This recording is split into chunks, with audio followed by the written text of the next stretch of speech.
नमस्कार साथियों, आप सबका पुनः स्वागत है श्रद्धा एस्ट्रो ज्योतिष में। आज हम लोग कवर करने वाले हैं मीन लग्न की कुंडली में यदि लग्न में ही बुध बैठे हैं तो क्या फल होगा। हम ये भी कह सकते हैं मीन लग्न की कुंडली में मीन राशि का बुध किस प्रकार का फल देता है। इससे पहले हम लोग अपने चैनल में सूर्य, चंद्रमा और मंगल की कंप्लीट वीडियो रिकॉर्डिंग भृगु सरल पद्धति अनुसार अपलोड कर चुके हैं। कोई भी व्यक्ति भृगु सरल पद्धति को आधार बनाकर ज्योतिष को सीखना चाहता है, हमारे चैनल को सब्सक्राइब कर सकता है। हम जल्दी ही सूर्य से लेकर राहु केतु तक 9 के 9 ग्रहों का 12 अलग अलग लग्न की 12 अलग अलग राशियों में फल को अपलोड करने वाले हैं। उस अपलोडेशन को टाइमली पाने के लिए बेल आइकन दबाएं ताकि आपको सारा अपलोडेशन टाइमली मिल सके। मेरा नाम है सनत कुमार वाजपेयी। 15 सालों का अनुभव है मुझे साइंस एंड एस्ट्रोलॉजी में। हमारे बारे में और अधिक जानकारी के लिए सिंपली गूगल करें, सनत वाजपेयी लिखें, आपको हमारे बारे में कंप्लीट इन्फॉर्मेशन, मेरा ईमेल एड्रेस, कॉन्टैक्ट डिटेल्स आदि आदि मिल जाएगा। तो शुरुआत करते हैं मीन लग्न। मीन लग्न के बेसिक नेचर को समझने के लिए हमारी लग्न की वीडियो ऑलरेडी हम अपलोड कर चुके हैं।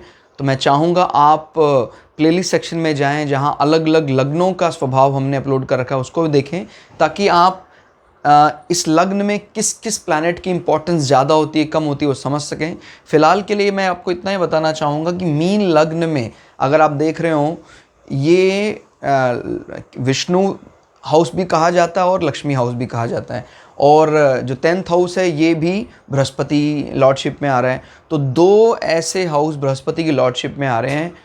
इस कारण बृहस्पति का यहाँ शुभ होना ऑस्पिशियस माना जाएगा, यानी मोर देन इनफ। खाली एक अकेला बृहस्पति कईयों के बुरे प्रभाव को दूर कर सकता है ऐसी कुंडलियों में। क्लियर होगा। और बुध में आपको पता है दो दो विष्णु हाउसेस की लॉर्डशिप के कारण जो उसकी शुभता है वो थोड़ी सी कम हो जाती है। तो ध्यान रखना है, जब दो दो केंद्र के वो स्वामी बनते हैं तो उसकी शुभता में थोड़ी सी कमी आ जाती है।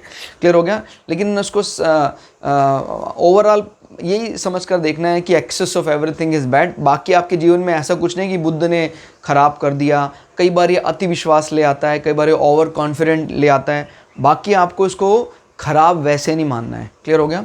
क्योंकि इतना ज़्यादा पजल कर देंगे तो आप खुद ही समझ नहीं पाएंगे। तो इतना ही ध्यान रखिएगा कि ये दो हाउसेज मेनली अगर इसमें लक्ष्मी हाउसेज इन्वॉल्व नहीं हो रहे हैं तो मेनली एफर्ट्स की बात करते हैं, एफर्ट्स ज़्यादा करवाते हैं इनसे।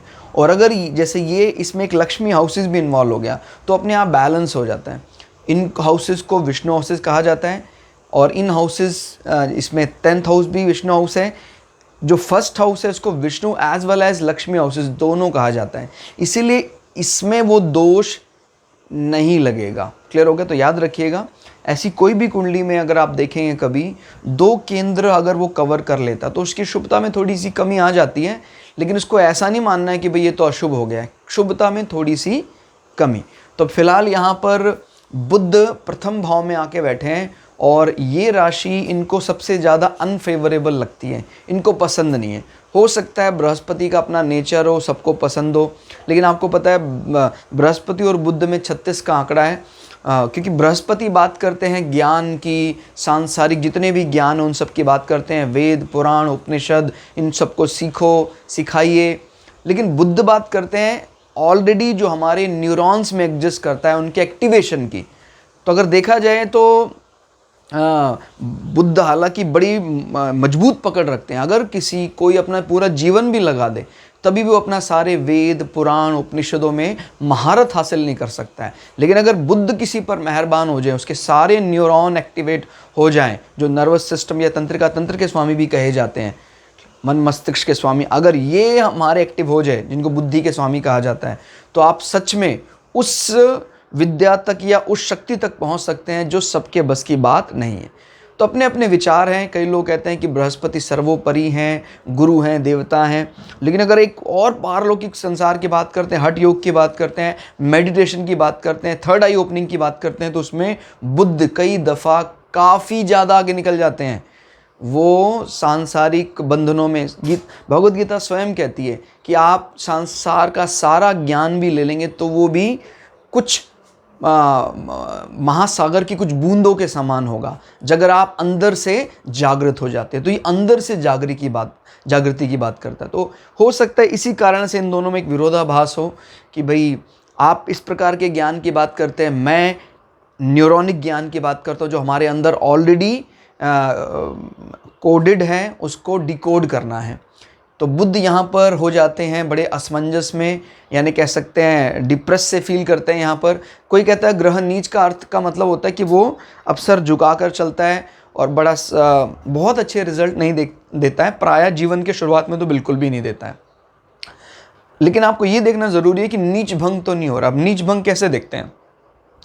लग्न से जहाँ ये मतलब जिस राशि में बैठा हुआ है, उस राशि का स्वामी अगर लग्न से केंद्र में आ जाए, जैसे यहीं बैठ जाए बृहस्पति, यहाँ बैठ जाए, यहाँ बैठ जाए, यहाँ बैठ जाए, तो ये इसका नीच भंग कर देगा। तो ध्यान रखिएगा, नीच भंग के केसेस में फिर आपको ये मानना है कि आपको इस हाउस में तो अच्छे फल मिलेंगे, इसके सामने वाले हाउस के भी अच्छे फल आपके पक्के हो गए। तो कई दफ़ा नीच भंगा हमने देखा है उच्च से भी ज़्यादा सुखी जीवन देता पाया गया है।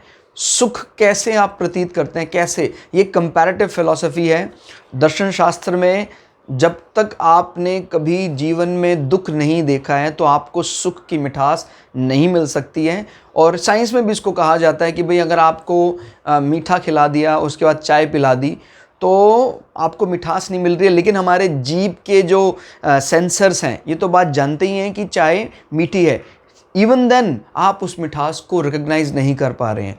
मतलब साफ है, सुख को हासिल करने के लिए दुख को भी आपको झेलना होगा, अदरवाइज नहीं कर सकते। तो नीच भंगा यही कराता है। सुख के सही चार्म को आपको तभी टेस्ट मिलता है जब थोड़ा जीवन में दुख भी आता है। तो ध्यान रखिएगा, बृहस्पति यहाँ पर बुद्ध यहाँ पर बैठकर बृहस्पति के हाउस में इन हाउसेस को कमज़ोर करने का काम करते हैं। इस हाउस को तो फिर भी ये टैकल कर लेता है अपनी नज़र से। बाकी शुरुआती परिणाम तो इसके भी ठीक नहीं होते, क्योंकि जिस प्रकार से एनर्जेटिक रूप से इसको आना था वो नहीं आ पा रहा है। यानी आपकी पर्सनालिटी कमज़ोर कर रहा है विवाह के बाद, आपके माँ को लेकर, आपके भवन को लेकर अनावश्यक तनाव, चिंता पैदा कर रहा है। और चतुर्थ भाव हमारे एजुकेशन का भी होता है। आप तय नहीं कर पाते हैं कि मुझे किस प्रकार का एजुकेशन ग्रहण करना चाहिए। याद रखिएगा, ये हमारे एजुकेशनल इंटरेस्ट बताता है। जब वो दबा हुआ हो तो व्यक्ति फिर तय नहीं कर पाता है कि मुझे किस प्रकार का एजुकेशन पैटर्न फॉलो करना चाहिए। और इसने आपको मेंटली भी काफ़ी ज़्यादा डिस्टर्ब कर दिया बुद्ध ने यहाँ बैठकर, क्योंकि बुद्धि के मन मस्तिष्क के स्वामी बैठे तो प्रथम भाव में ही हैं, लेकिन वो नीच के होके बैठे हुए हैं। यानी वो काम करने के लिए जिस प्रकार से आतुर होते हैं, फिलहाल अभी वो भावना लेकर नहीं बैठे हैं। तो आप लोगों को ध्यान रखना है, कभी भी बुद्ध अगर ऐसी स्थिति में बैठे देखें तो आप ये जरूर देखिएगा कि नीच भंग हो रहा है कि नहीं हो रहा है। अगर नीच भंग हो जाता है तो फिर आपको एक साधारण माने एक ऐसा प्लैनेट जो हमारे मन मस्तिष्क का कारण है वहीं आके बैठ गया, यानी फिर आपको इसके बल को बढ़ा हुआ मानना है। ठीक हो गया, बुद्ध को यहाँ बढ़ा हुआ मानेंगे तो इसका कारण क्या, आपके जनरली ऐसे लोग अपने पार्टनर का चयन भी खुद ही करते हैं, क्योंकि इसकी सारी चीज़ें इसके लिए आप खुद ही जिम्मेदार हैं। क्लियर हो गया। और कई दफ़ा आपको पता नहीं क्यों उस चीज़ को लेकर दुख भी होता है, क्योंकि बृहस्पति के घर में, यानी स्पेशली मीन राशि में बुद्ध नीच के होते हैं, तो कभी कभी डिप्रेशन में भी आते हैं इस चीज़ को लेकर कि यार मैंने गलत फैसला तो नहीं लिया। और इसी प्रकार की कोई बिजनेस डील को लेकर भी आपका मन में बेचैनी रहती है। आपके सेटिस्फैक्शन लेवल, आपका जो कह सकते हैं जीवन का जो अंतरंग संबंध हैं, यौन संबंध हैं, उनको लेकर भी कभी कभी आप काफ़ी ज़्यादा चिंतित हो जाते हैं। और आपका चतुर्थ भाव जीवन के ओवरऑल सुख की बात करता है। सुख को लेकर भी आप सोचनीय रहते हैं, हमेशा सोचते रहते हैं अपने भवन को लेकर, आप में घर बन पाएगा कि नहीं बन पाएगा, इस प्रकार की चिंता में ग्रसित रहते हैं। माता, देखिए वैसे बुद्ध का ये नंबर बड़ा ज़्यादा पोलाइट है और मिलकर चलना है। बुद्ध का रोमांटिक फेस कहा जाता है मिथुन राशि, और जब यहाँ ये बैठ जाता है तो वैसे ये इस प्रकार की कोई जंग नहीं लड़ने वाले हैं नीच का होकर, लेकिन नीच का होकर ये इसके मन में एक विचार बना रहता है कि शायद मेरी माता मुझसे सेटिस्फाई नहीं रहती हैं, यानी एक कसक तो रहता ही है। लेकिन इस प्रकार की कोई वॉर जोन टाइप लड़ाई ना तो बुद्ध लड़ते हैं ना बृहस्पति लड़ते हैं। इस प्रकार के वॉर जोन तो मंगल, शनि, इस प्रकार के planet war zone type create कर देते हैं। तो कुल मिला के दबा हुआ है। हाँ, इसकी एक उच्च की नज़र यहाँ पड़ रही है, उसने अभी 7वें घर को तो संभाल लिया है, क्योंकि आपको पता है जो कन्या राशि में बुध उच्च के होते हैं, तो इसकी उच्च की नज़र ने कन्या राशि को संभाल लिया। यानी चाहे आपके दिमाग में कुछ प्रकार के इस प्रकार का रहता है, फिर भी आप अपने पार्टनर के साथ जब भी जाएंगे रहेंगे तो आप अपने आत्मविश्वास को बढ़ा हुआ पाएंगे। तो यही शुरुआत में रेमेडी करनी चाहिए कि आपको कोई भी डिसीजन सिंगल ना होकर अपने पार्टनर को इन्वॉल्व करके रखना चाहिए। तो यही आपके लिए एक रेमेडी का काम करेगा। यानी आपको इस बुद्ध को यहाँ मन मस्तिष्क में ना बिठाकर यहाँ प्रवेश करवाना होगा। किसी भी तरह से अपने पार्टनर को इतना ज़्यादा इन्वॉल्व कराना है कि वो बुद्ध इस राशि में बैठा प्रतीत हो, और वो तभी हो सकता है जब आपका पार्टनर हर काम में बढ़ चढ़कर आपके साथ हो। तो दोस्तों, यहाँ पर बुद्ध का रिजल्ट हम कह सकते हैं ओनली पासिंग मार्क्स मिल रहे हैं, इसको हमें सपोर्ट नहीं कर रहा है। लेकिन फिर भी कुंडली या जीवन किसी एक अकेले प्लैनेट्स पर निर्भर नहीं करता है, इसमें 9 ग्रह साथ चलते हैं। और भृगु सरल पद्धति इसीलिए इतनी ज़्यादा इंटरेस्टिंग भी है कि वो एक प्लैनेट पर जब अच्छे से विचार करके आपको एक विज़न दे देती है, एक निर्णय फैसला दे देती है, तो दूसरों का फैसला इसमें ऐड करना बड़ा सरल हो जाता है। तो दोस्तों, आज की इस क्लास में इतना ही। क्लास कैसी लगी आपको कमेंट करके ज़रूर बताइएगा। मिलते हैं अगली क्लास में, तब तक के लिए जय श्री भृगु पराशरा, जय श्री शुक्राचार्य, नमस्कार।